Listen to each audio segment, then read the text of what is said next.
This morning on WJCL 22 News at 6, Chatham area transit facing growing scrutiny as riders complain about missed buses and breakdowns. What the board had to say about these issues. The government shutdown still impacting airports here at home and all around the country. Pay TSA workers now. They deserve better. The American public deserves so much better. We're hearing from our local lawmakers, including one who promises to donate his paycheck until the shutdown is finally over. And the hostess city welcoming some of the best music and musicians from around the world. We're getting you ready to kick off the Savannah Music Festival. WJCL 22 Morning News at 6. It starts right now, and thanks so much for getting your hump day started with us here on WJCL. Good morning. I'm Frank Solkowski. Let's go ahead and check in with meteorologist Jonathan Myers. And Jonathan, here we are, middle of the work week, and tell you what, it's been so far so good this week. Yeah, it has some cool weather. We had those temperatures yesterday afternoon, only in the 50s. It was a breezy day and even a little warmer today, but definitely still below our seasonal average. Out the door for work this morning, definitely jacket weather, starting out very close to 50 at sunrise with the overcast skies. And here's what we're tracking after we get through today. A nice warm up. How about close to maybe a record high on Friday afternoon? And then for the weekend, turning cooler once again, but at least we'll see plenty of sunshine for both Saturday and also for Sunday. Live radar, not showing any rain across coastal Georgia and the low country. A few little spotty showers, mainly near Brunswick. Don't expect any rain for our area throughout the daytime. Upper 60s for Ridgeland and also for Bluffton to Savannah, closer to 70 for Vidalia and Jessup. I-95 at Pooler Parkway, and as we look live this morning, you see the traffic rolling along. No issues at that spot, and we'll see that traffic is picking up. How about the rest of the roadways this morning? Let's check in with Melissa. Yeah, John, you need to pay attention if you're in the Hardeeville area. We do have an accident at US 17 right near that Pilot truck stop. That could trip you up and slow you down as you head out this morning. If you're heading to the airport, though, you don't need to worry. All your arrivals and departures are on time as of right now, and it's going to take you less than 20 minutes if you're in the downtown Savannah area to head out to the airport. From Hilton Head to the airport, just under 50 minutes, and coming up from Hinesville to the airport, that's a 43-minute drive. Now, beyond that one accident in Hardeeville, we are seeing a slowdown there on I-16, Frank, where it does go down to one lane in that eastbound direction. Well, from the roads to the river, Chatham area transit under some scrutiny. Riders say buses aren't showing up despite what the app says, while new hybrid ferries are out of service for repairs. WJCL 22 News' Lydia Blackstone has the very latest on how the board is responding to these issues. People rely on the CAT bus system to go to work, to get home from work, to get to the grocery store. David Bringman's son goes to the STEM Academy at Bartlett on the south side because they live all the way in Georgetown and he has working parents. He has to rely on Chatham area transit to get him home. Sometimes they aren't able to even tell him if a bus is going to be running. Other riders I spoke to echoed that concern, saying missed buses are disrupting their daily lives, some even having to leave work hours early just to make it home. And over on the water, concerns about ferry operation. Right now, only one ferry is running. The others are sidelined with motor and battery issues. Chairman Dietrich Leggett says much of those repairs aren't costing CAT. We'll pay about 10% if there's any, because the parts that we contractually put together, those parts will be honored under our warranty. This discussion now including 3 new board members recently appointed by Chatham County Chairman Chester Ellis. Tuesday, their first meeting. New county appointees to the commission include Aaron A. Whiteley, Marcia Buford, and John Taylor. How are relations with the county? Do you think it's getting a lot better? Is there still any threat for them to end partnership? I think that it's a threat as of now. I mean, being that they have their members sitting at the table, they have a voice. So I don't think that threat that was there, I think that was a threat of the unknown. But for the people they serve, many are urging the board to focus on hiring more bus drivers and improving communication with riders. Creates an unsafe environment and an unsure environment every day for parents that are relying on the CAT bus system.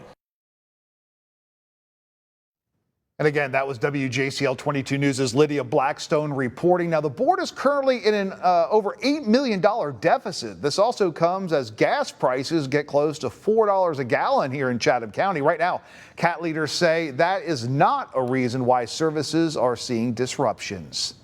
Let's take a live look from our nation's capital, where negotiations to fund the Department of Homeland Security gaining some momentum. But as lawmakers say they're getting closer to a deal, President Donald Trump is signaling he may not support it, saying he's, quote, not happy with any agreement so far. Senate Republicans are pushing a plan to fund most of DHS while leaving out immigration enforcement. But Democrats say they want changes to ICE before signing on. The partial shutdown is now into its 5th week, with TSA workers and some other federal employees still going without pay, and airport lines, they are growing longer nationwide. Here in Georgia, Republican Representative Buddy Carter pledging to donate his congressional salary to charity for the remainder of the partial government shutdown. If TSA agents are not getting paid, if a Coast Guard who are protecting our country in the Middle East right now are not getting paid, if Secret Service is not getting paid, why should members of Congress get paid? I'm going to donate my salary, and I call on John Ossoff and Raphael Warnock to do the same thing. Now, Carter claims Democrats are the ones to blame for the partial government shutdown. Now, that is all, again, affecting TSA personnel the most. Now, Carter is running for Senator John Ossoff's seat in the May primary. WJCL 22 News, we reached out to Ossoff about this message from Carter. Now, his office shared a statement saying, quote, Republicans have now blocked TSA funding 8 times in 3 weeks. Donald Trump's obstruction is denying TSA workers pay and creating havoc at airports. Republicans must stop blocking TSA funding immediately. And fellow Democratic Georgia Senator Savannah native Raphael Warnock, well, he's sharing a similar message. Over the last several days and weeks, Washington Republicans who control the House, the Senate, and the White House refuse to pass a clean bill that will simply pay the TSA workers. Stop playing the games. Pay TSA workers now. They deserve better. The American public deserves so much better.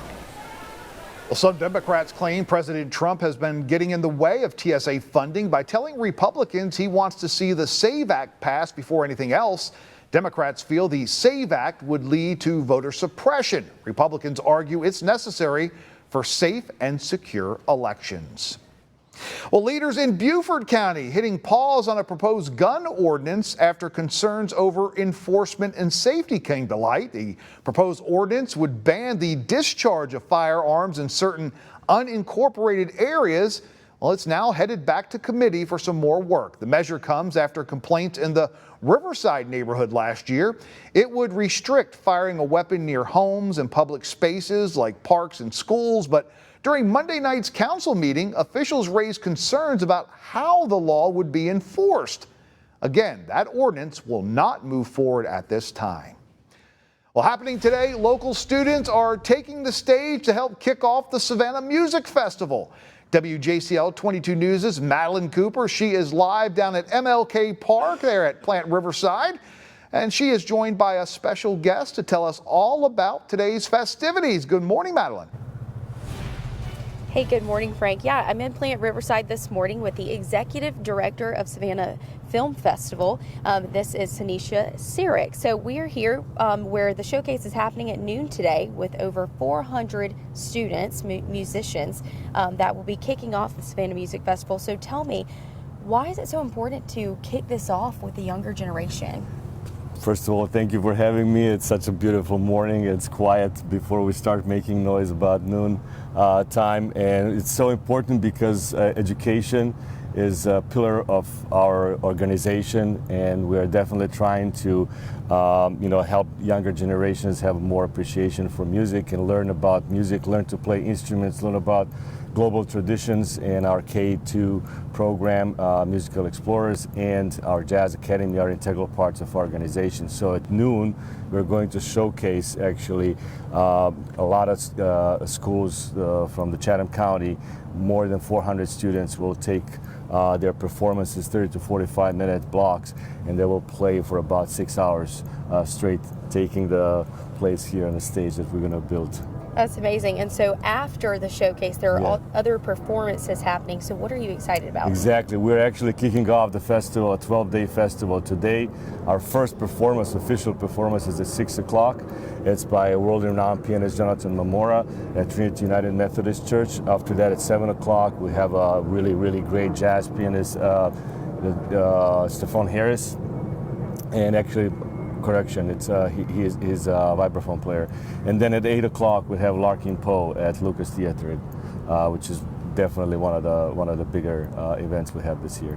And the festival runs through April 5th. And we were talking, I accidentally said film festival because we were talking about filmmaking and how there's also some Q&As happening. So tell me about that. Yes, so we have these encounter series that are part of our festival, and they're kind of inserted in between the concerts, which allow people to get engaged with music, with having Q&A sessions, and one of those is a screening of a movie, and I'll tell you the exact name. It's Awake My Soul, the story of Sacred Harp, and it's going to happen in Nice's Auditorium at Jepson Museum. So we're definitely looking forward for those as well, because that's a way to engage people, through the festival.